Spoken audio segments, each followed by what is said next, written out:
गहलोत सरकार आज से समर्थन मूल्य पर मूंगफली की खरीद शुरू कर रही है। किसान से केंद्र सरकार की ओर से तय किए गए समर्थन मूल्य पर खरीद की जाएगी।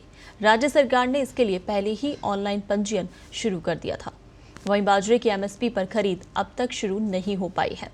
सहकारिता विभाग ने सहकारी समितियों में 257 खरीद केंद्र बनाए हैं, जहां इनकी खरीद की जाएगी। किसान को जनाधार कार्ड नंबर, खसरा गिरदावरी की प्रति और बैंक पासबुक की प्रति पंजीयन फॉर्म के साथ अपलोड करनी होगी।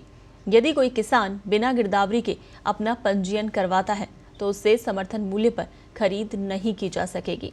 गौरतलब है कि किसानों के लिए केंद्र सरकार ने 5500 रुपये प्रति क्विंटल घोषित किया है। राज्य सरकार ने 4,27,000 मैट्रिक टन खरीद का लक्ष्य रखा। इससे पहले सरकार ने मूंग और उड़द की खरीद शुरू कर दी और अब मूंगफली खरीद शुरू कर किसानों को और राहत देने की कोशिश की जा रही है। किसानों की समस्याओं के समाधान के लिए हेल्पलाइन नंबर 1800-180-6001 बनाया गया है। वहीं इधर बाजरा की खरीद के लिए किसान अभी तक इंतजार कर रहे हैं।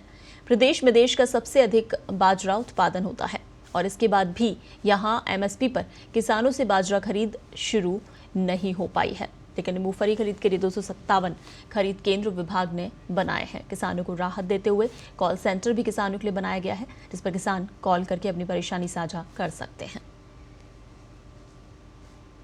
चलिए, इस पर और ज्यादा अपडेट के लिए हमारे सहयोगी राखी फोन लाइन पर हमारे साथ जुड़ी हुई है। राखी, किसानों को एक बार राहत देते हुए गहलोत सरकार ने मूंगफली की एमएसपी खरीद शुरू कर दी है। क्या कुछ अपडेट है? कब से हो रही है शुरुआत? क्या आज से ही शुरू हो जाएगा? जी पूनम, बिल्कुल। जो किसानों के लिए सरकार ने एमएसपी पे जो मूंगफली की खरीद है वो आज से ही शुरू हुई है। आज से किसान जो सरकारी केंद्र बनाए गए हैं सरकार की तरफ से, वहां पर जाकर मूंगफली की खरीद अपनी मूंगफली बेच सकते हैं समर्थन मूल्य पर, एमएसपी।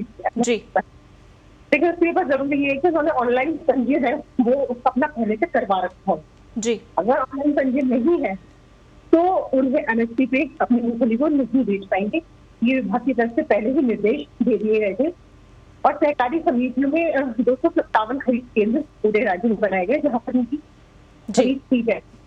और राखी, जो किसानों के लिए कॉल सेंटर बनाया गया है वो किस तरह से काम करेगा? जी हाँ, हेल्पलाइन नंबर बनाया है कृषि विभाग की तरफ से और सहकारिता विभाग की तरफ से। उस सेंटर पर अगर किसी किसान को कोई समस्या आती है, किसी भी तरह के भुगतान की ऑनलाइन भुगतान नहीं हो रहा है या कुछ और समस्या आ रही है खरीद उसके पर, तो उससे अपना कॉल करके वहां पर अपनी समस्या नोट करवा सकते हैं और हाथ के साथ उनके जो समस्या उसका समाधान वहां पर किया जाएगा। जी, ये जो हेल्पलाइन नंबर है 24 घंटे। राखी, मूंगफली की एमएसपी खरीद शुरू कर दी गई है, लेकिन बाजरे की खरीद अभी शुरू नहीं हो पाई है। उसे लेकर क्या अपडेट है? जी बिल्कुल, बाजरे की जो एमएसपी पर खरीद है वो अभी तक राज्य में नहीं हो पाई है और लगातार किसान जो है इसको लेकर मांग कर रहे हैं। पिछले दिनों इसको लेकर प्रदर्शन भी किया गया था। किसान नेता रामपाल जाट उन्होंने भी इसको लेकर मुख्य सचिव से भी मुलाकात की थी और उनसे मांग की थी कि जल्दी से जल्दी इसकी शुरुआत, इसकी जो है खरीद की जाए। और कई अन्य किसान संगठनों ने भी इस मुद्दे को लेकर आंदोलन की चेतावनी भी दी थी। सरकार से लगातार मांग कर रहे हैं, लेकिन अभी तक सरकार ने इसकी खरीद शुरू नहीं की है। इसका बड़ा नुकसान जो है वो किसानों को उठाना पड़ रहा है। तो उन्हें सस्ते मूल्य पर जो बाजार में बाजरा बेचने पे मजबूर होना पड़ रहा है और ये संकट जो है किसानों पे लगातार गहराया जा रहा है। उधर किसान धरने पे भी लगातार बैठे हुए। शाजापुर बॉर्डर पर उनकी मांग भी यही है, समर्थन मूल्य पर खरीद की जाए। जी बिल्कुल, तो खरीद राज्य में भी नहीं हो पा रही है। चलिए, बिल्कुल राखी, इस तमाम जानकारी के लिए शुक्रिया। तो किसानों को राहत देते हुए गहलोत सरकार की तरफ से आज से एमएसपी पर मूंगफली की खरीद शुरू हो गई है, जिसको लेकर एक कॉल सेंटर भी बनाया गया है। साथ ही 258 केंद्र बनाए गए हैं जहां से खरीद की जा सकती है।